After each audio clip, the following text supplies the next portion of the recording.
Ready for dictation start. Bharat में 4 वर्ष बाद फिर समान नागरिक संहिता पर विचार विमर्श का आधिकारिक सिलसिला शुरू हो गया है, तो यह प्रत्याशित ही था। इस संहिता के संबंध में देश के किसी भी नागरिक को अपने विचार पेश करने का अधिकार है और 30 दिन के अंदर लोग विधिवत अपनी सलाह दे सकते हैं। विधि आयोग की यह पहल विचारणीय ही नहीं बल्कि बहुत चर्चित भी रहने वाली है। भारतीय संविधान की रचना के समय से ही समान नागरिक संहिता का विषय संवेदनशील रहा है। संविधान सभा में भी उम्मीद जताई गई थी कि शायद कोई दिन ऐसा आएगा जब देश में समान नागरिक संहिता लागू हो जाएगी।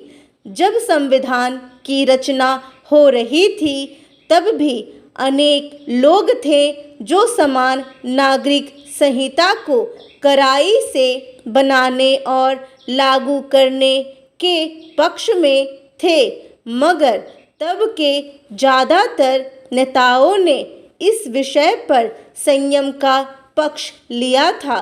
बाद के वर्षों में भी बीच बीच में समान नागरिक संहिता पर संसद या विधानसभाओं में भी खूब चर्चा हुई है। अभी 4 साल पहले 2018 में भारत के विधि आयोग ने ही एक परामर्श पत्र जारी किया था, जिसमें समान नागरिक संहिता को न तो आवश्यक है और न ही इस स्तर पर वांछनीय माना गया था। यह उचित ही है कि सार्वजनिक और मान्यता प्राप्त धार्मिक संगठनों से भी सुझाव देने के लिए कहा गया है। आयोग को बहुमत और नागरिक संहिता की तार्किकता पर ज़्यादा गौर करना होगा। संहिता बना देना ही काफ़ी नहीं होगा, इसे कैसे लागू किया जाएगा और कैसे सभी को साथ लेकर हम चलेंगे, इस पर भी हमें अभी से विचार कर लेना चाहिए। देश में विगत वर्षों में जो बदलाव दिखे हैं, उनकी रोशनी में यह अनुमान लगाया जा सकता है कि इस बार रायशुमारी के नतीजे अलग आ सकते हैं। कर्नाटक उच्च न्यायालय के पूर्व मुख्य न्यायाधीश ऋतुराज अवस्थी की अध्यक्षता में विधि आयोग ने पहल शुरू की है। वास्तव में साल 2016 में समान नागरिक संहिता के लिए कोशिशें तेज हो गई थी।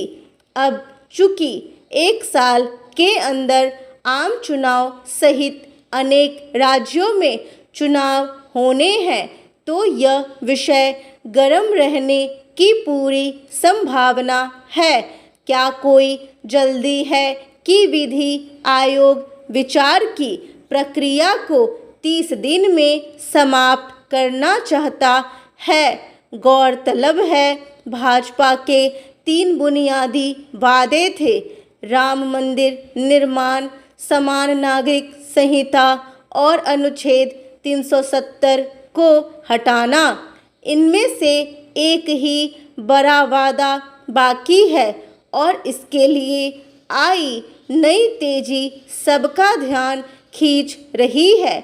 यह दलील पुरानी है कि व्यक्तिगत कानूनों में भेदभाव और असमानता को दूर किया जाए ताकि देश में सभी नागरिकों के साथ समान व्यवहार हो।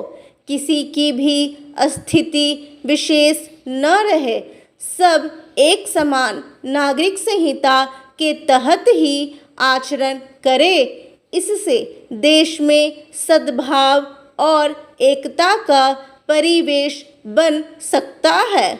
विवाह, तलाक, गोद लेने, विरासत और उत्तराधिकार संबंधी समानता की मांग पुरानी है।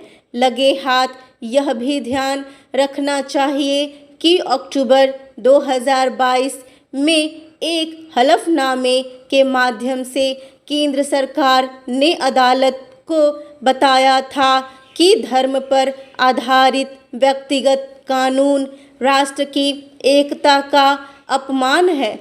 समान नागरिक संहिता के जरिए विभिन्न समुदायों को साझा मंच पर लाकर भारत का एकीकरण आसान होगा।